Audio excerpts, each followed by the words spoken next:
Hey everyone, I am coming to you today with a little different video because, well, have any of you ever been listening to a podcast or watching a show where an expert's talking on a subject in a way that you would never really thought about before? One of those, oh wow moments. That is truly remarkable and it makes total sense. I don't know why I'd never thought of it before, but boom, now I can't unthink it. Well, that was definitely me on the way home the other day.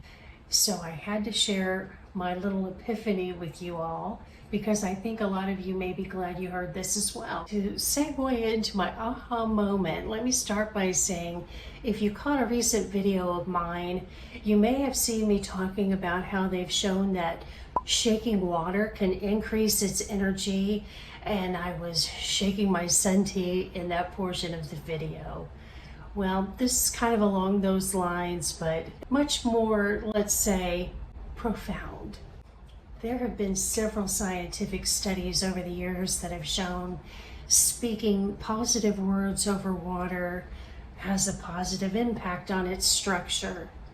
A Japanese scientist by the name of Masaru Emoto did several studies on this subject, and his results showed that by speaking or writing words that are positive over the water, when he froze those crystals and put them under a magnifying glass, they had a beautiful, pristine, crystalline structure. And just the opposite, when he spoke or wrote negative words over the water and then froze those into crystals and examined them under the magnifying glass, sure enough, those crystals were broken, completely misshapen, nothing like the pristine, positive water crystals. Even children's classrooms have experimented with this idea. You've probably seen that somewhere along the line, where they've taken plants and put positive words on the pot or negative words on the pot. The kids maybe walked by the plants during the day and said positive or negative things to the plants, and they had very similar outcomes. The plants died or the plants flourished. So in essence, water is perceived to be a living thing, and positive words have a good impact on it, just like they do with plants and us for that matter. Movies and books have even been written on the subject. It is truly fascinating to see what a great impact our words can have on so many things in our world. So now that we've covered that bit of background, on with my aha moment story, which started with listening to Oprah interviewing Pastor Joel Osteen on my way to work. And they were discussing one of Joel's famous sermons where he talked about the I am factor, which Oprah went on to say had a great impact on her. To summarize the I am factor, Joel explains how we need to be very conscious when we speak the words I am, because whatever follows those two words can really have a great impact on shaping our future. So in other words, Joel recommends avoiding saying negative things, especially when you start out with the two words I am or something close to those two words. For example, I'm so klutzy. I am so stupid. Oh, I'll never get a raise. I am so fat.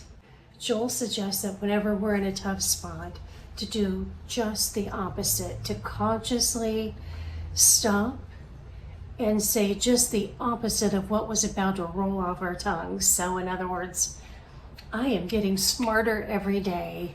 I am graceful and well able. I am on my way to improving my career path. I am getting slimmer and fitter every day. You get the idea. And I love the way Oprah summed it up when she said, when you understand that whatever follows I am is eventually going to find you, and start allowing whatever you want to be as truth in your life, even if it isn't at this moment, you begin to speak truth to power over your future. I just love that. That just gave me chills when I heard her say that. Isn't that a wonderful thing to believe? That just as we can talk ourselves out of something, we can literally talk ourselves into being something. And I really do just love that, and I believe that. Now, it gets even better. So on to the second statement I heard, literally on the same day. I was then driving home, listening to an inspirational talk given by Dr. Wayne Dyer. I figure, why waste a long commute jabbering on the phone or blasting away music for an hour when I could be listening to inspirational videos and podcasts, right? So a little food for thought on that one, but on to my aha moment. So Dr. Dyer is famous for his philosophy on spiritual connectedness.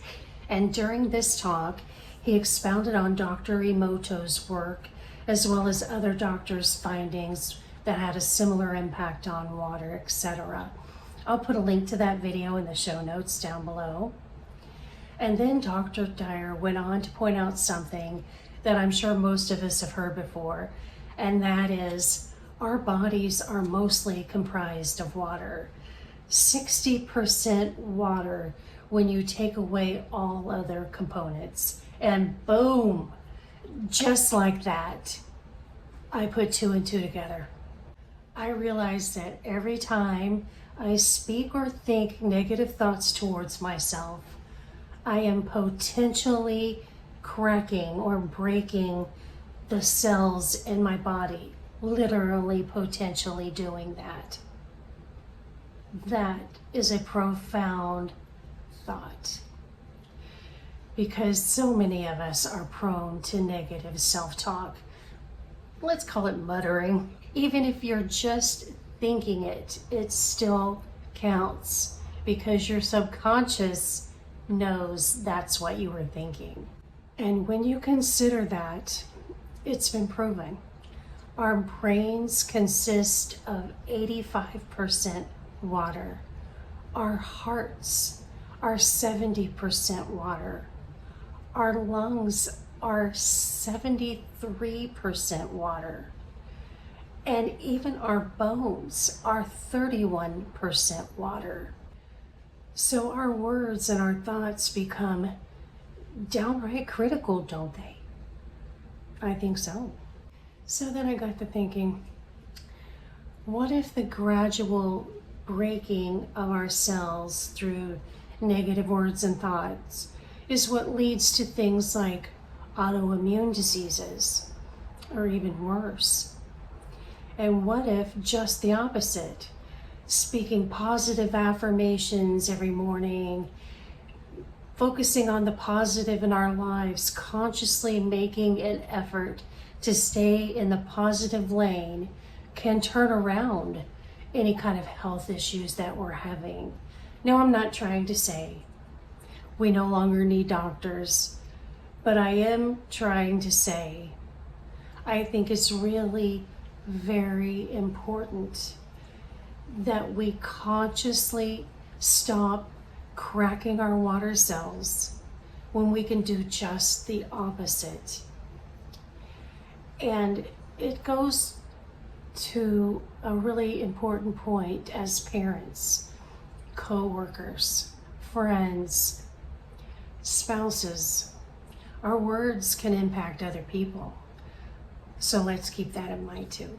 And the next time your teenager is making you crazy, maybe try visualizing them as a big bucket of water before you respond. For sure, I now have a new mantra that I whisper to myself whenever negative thoughts try to creep in or road rage tries to take over. I am not cracking my water. I am not cracking my water. I hope you guys all enjoyed this video and the point that I'm trying to make here. I know it's a little one-off for me, but I really felt like it was important to share, and I hope it helps whoever might be listening. And I appreciate you all being here and spending time with me today. I'll see you on the next one.